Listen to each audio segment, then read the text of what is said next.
Donc nous sommes dans KV62, la tombe de Toutankhamon, découverte par Howard Carter. Ce qui est intéressant, c'est que par rapport aux autres tombes de la Vallée des Rois, elle est vraiment toute petite, contrairement à toutes les autres, et ça c'est vraiment très particulier, très étonnant. C'est ce qui fait sa spécificité.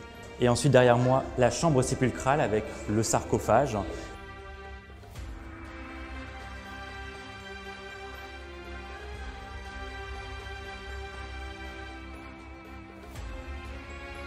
Donc ici, en fait, nous sommes vraiment dans le style pur amarnien, post-amarnien, avec justement ces décors à fond jaune, vraiment caractéristiques de cette période, que l'on retrouve principalement chez Toutankhamon, puis son successeur Aïe.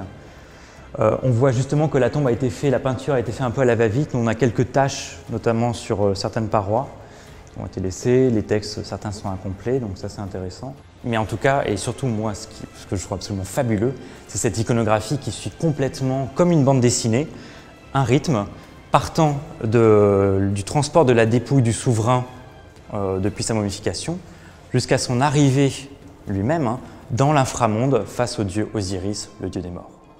Donc surtout, ce qui est très intéressant ici, c'est cette cryptographie inédite, ce jeu d'iconographie cryptique caractéristique de l'Égypte pharaonique.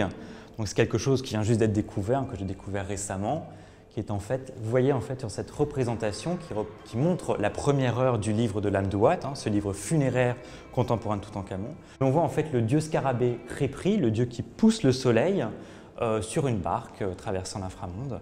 Et alors c'est intéressant parce que toute l'iconographie, quand vous le voyez, le scarabée pousse un rond qui est en fait le signe hiéroglyphique Re, le signe du placenta, qui remplace le soleil. Et une fois qu'on a compris ces deux éléments, on les retrouve en fait sur les cartouches de Toutankhamon et dans sa joaillerie surtout. C'est une mention cachée du nom de Toutankhamon combinée avec le passage du livre funéraire, qui montre aussi la renaissance du soleil et par écho la renaissance du roi.